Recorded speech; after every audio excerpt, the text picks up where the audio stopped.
Bilang ko sa dagat na apoy, di makahinga sa init na dumadaloy.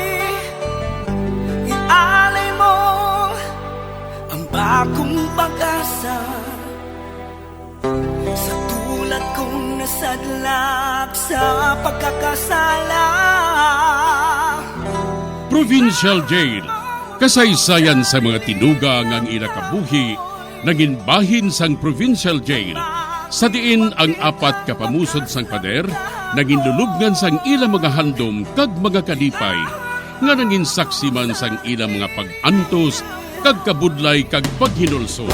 Litong-lito sa nakakabingin ingay, di makatawid sa malawak na lakusan. Ialay mo ang bagong pag-asa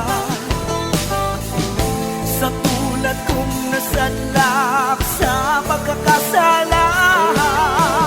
Provincial Jail, makig-upod kita sa ila pagpanarambiton, kag makigbahin kita sa ila kalipay, kag pag-antos, nga ilaman na agong sa Provincial Jail.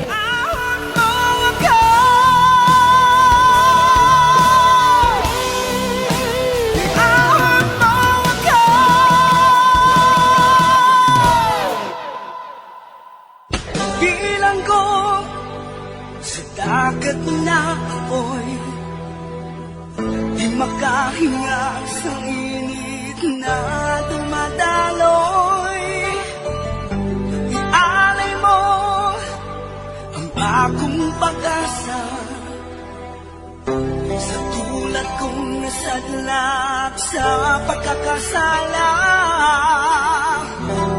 Sa liwat maing adlaw sa inyo tanan mga palangga na mga tagparamati, sa karon nga adlaw padayuno naton ang sulat, nga ginatagan naton sang kabuhi, diri sa ato panatuntunan, Provincial Jail. Ihawak mo ako sa nagliliyap na apoy, na aking matikman ang tamis ng sandali. Bahin sang nagligad. Samtang nagapangapi si Melissa sa isa ka coffee shop, nakita niya si Police Marshal nga may kaupod niya babayi, kag nagbatsyag ini sang kaimon, bangod likom gali ini nga nagahigugma si Melissa kay Police Marshal. Samtang si Priscilla naman, may dako nga bahin sa kabuhi ni Marshal. Kag sang ginmit lang ni Marshal si Melissa, naakig si Priscilla. Diri sini nga bahin, mapadayo ng akon pagsaysay diri sa Provincial Jail. Wala sa may natabo sa akong pagpangusisan diri sa bugos nga adlaw. Apang kinahanglan, tumanon ko gidini. Nagapaabot na si Superintendent sa akong kumpleto nga report parte sa kaso ini. Kag pabayaan ko na sila nga makahalintanan. Pwede ko na mapasakaan sang kaso si Janice kag si Enrico sa sala kapag tamper nila sang pamatuod kag makakonsentrate bang ako kay Miss Cole. May record siya nga kriminal. Kag ang kriminal mahimo nga mangin kriminal wa. Sam, dala diri si Miss Gold. Luya ko nga mahambal sa liwat.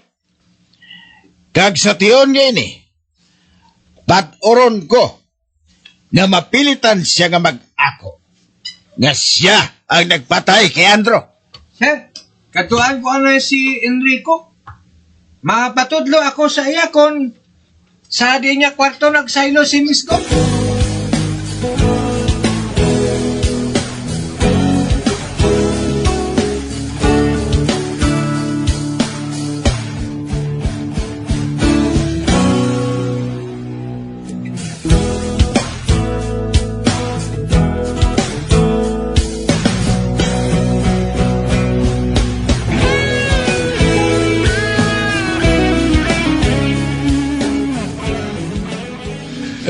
Sir, dili ko ginsaylo nga kwarto si Miss God.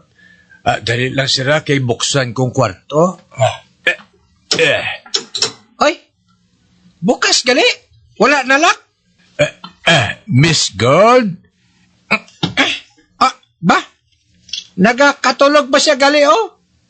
Ang iya buhok? Na wasag sa ulunan? Pukawas siya, Enrico? Oo, sir. Miss God? Miss God, bugtaw. Bay, hindi. Detective? Patay na ini. Hindi ining tiyon sa paglahog, Enrico. Abi, pukawas siya, basi kung nagakatulog lang ina. Oo, sir. Miss Gold? Miss Gold, magbugtaw ka na. Adlaw na. Miss Gold? Uy, sir, patay na gid ini siya si Miss Gold. Abi, magaling ka dira. Ari ang cover sang kama. Ano ka? Butongon ko ini. Ara na. Bay. Hindi. Paibala nga akong superior. Dali. Ate, ho, sir, ho. Malain ini. Wala pa mahibali kung sinong kriminal dire. Kagsubong, ari naman. Wala man ako sa nakita nga palatandaan kung saano siya ginpatay. Ana ka, o yugon kong kama. Wala gid. Ano pala natapo dire? Sir, patay na si Miss Gold. Ano? Sugiri ako. Napatay pala siya sa heart attack? Hindi ako pagsugiri nga isa naman hindi ka murder. Ginuyog ko sang mabaskog ang kama niya, sir. Tason, gimbotong ko man ng hapin sang kama. Apang wala gid siya gahulag. Patay gid siya. Oh, terrible. Terrible gid!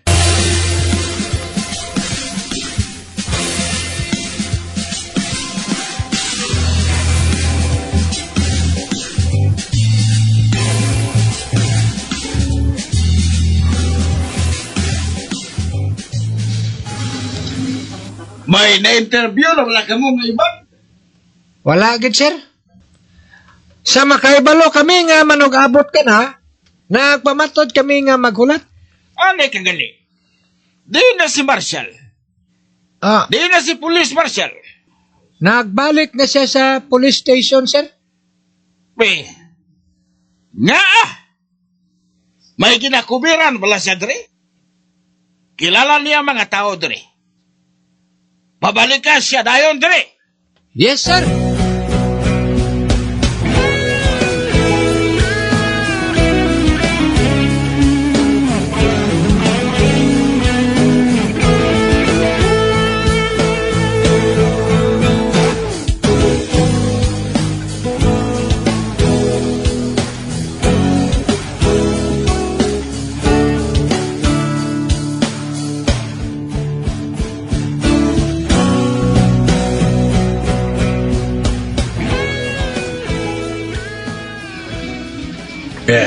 Idulong ko na ang kape nga gin-order nila. Ato sila tanan sa komidor, ho? Bangod interviewon sila liwat sang superintendent. Ay, kabay patani nga mahibalaan na kung sino nagpatay kay Miss Gold ay. Agad nga makahalin na kami diri ni Purita sa balay nga ini. Tungod na kay balo man ako nga inugbaligya ng balay nga ini.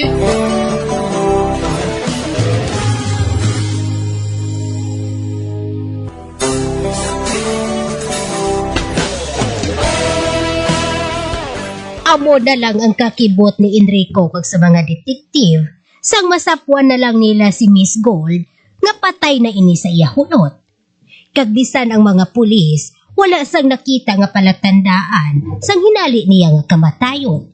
Sa pagpadayon ko pagiit. Ara na si Enrico. Saan pa ba na matapos ang pag-interview sa mga pulis sa aton, Paul? Natak-an na gid ako. Rin ang kape, ho. ibutang ko diri sa lamisa, ha?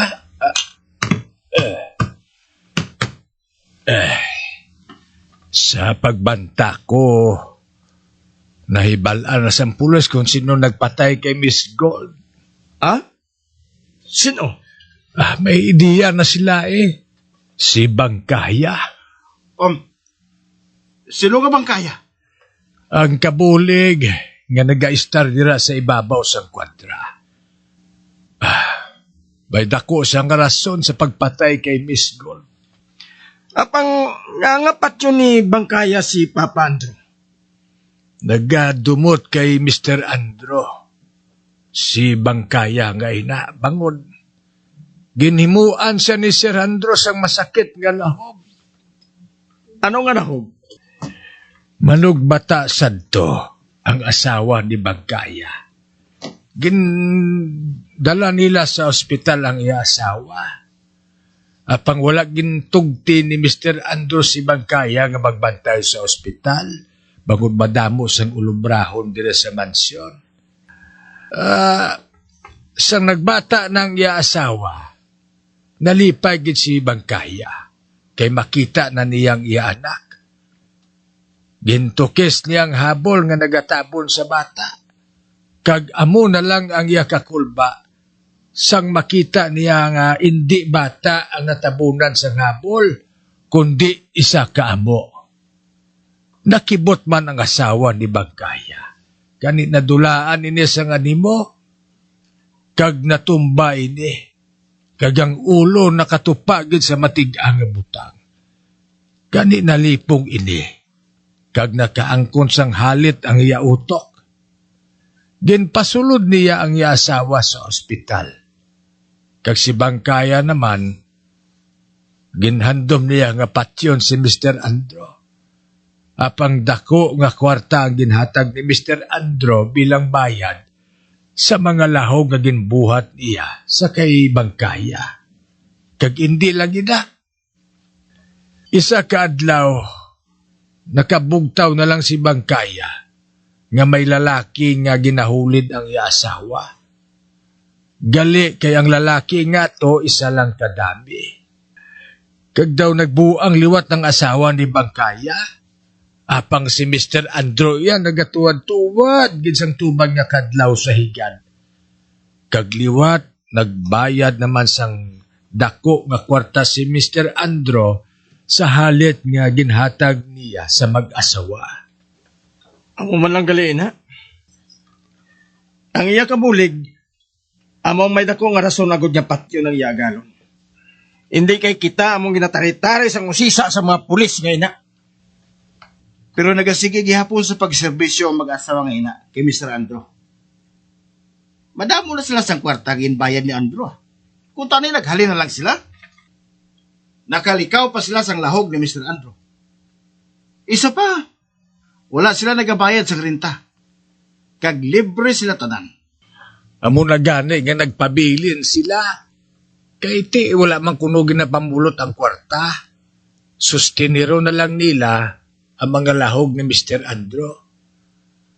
Kag subong nakita ko nga ginaupdan na sang duha ka pulis si Bangkaya pakanto sa mansyon para interbihon ni superintendent. Sa ano may balans ang pulis nga dapat suspitsahan si Bangkaya? Tungod kay Pulis Marshal. Amo gali nga mas maayo nga pulis si Pulis Marshal? Husto ka. Kung mo sila, base kung mag-ako ni si Bangkaya, nga siya man ang nagpatay kay Miss Gold. Ambot lang, sir. Pero may maayo nga balita nga nag-abot. Ano nga balita? Nag-abot ng findings sa forensic.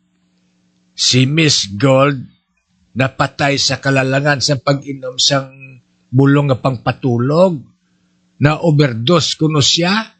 Amo na nga wala sang palatandaan sa alawas nga may halit. Kagdason, sir, may nakita nga fingerprint sa baso nga ginimna niya. Kay sino fingerprints? Ginahulat pa ni Superintendent ang findings sa Linside Quarters. Kung magamo sila, luwas kita bilang suspect sa kamatayon ni Miss Gold.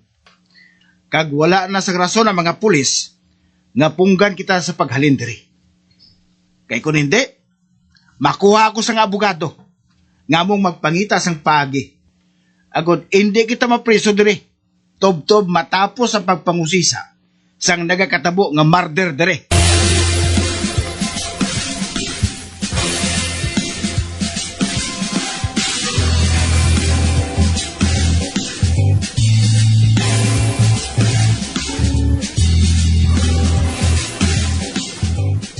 Ay, buhinin niyo ako, sir.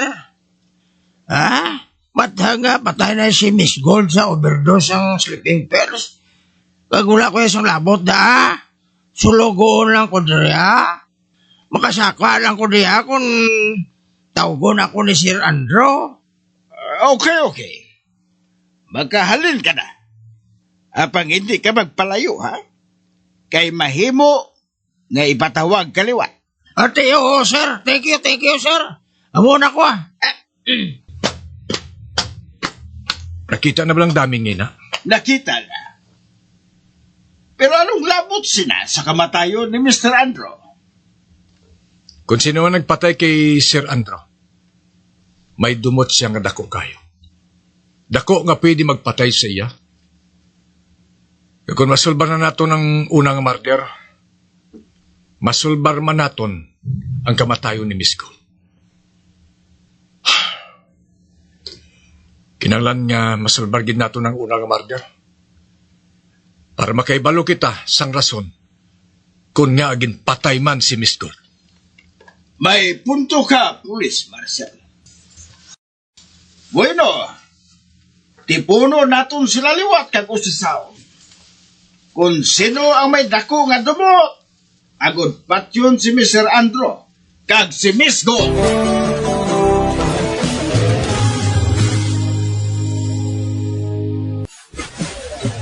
Pigilan ko na agad na ako'y magkainga, sabihin na tumataloy.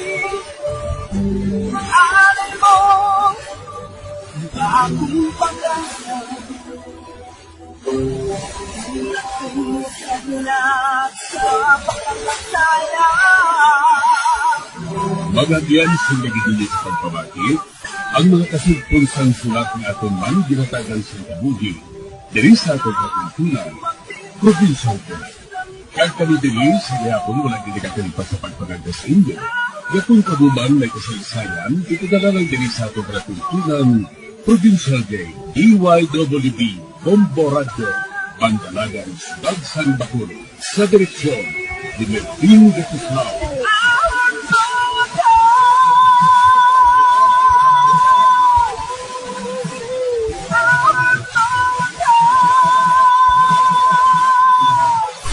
Bombo Radio Philippines.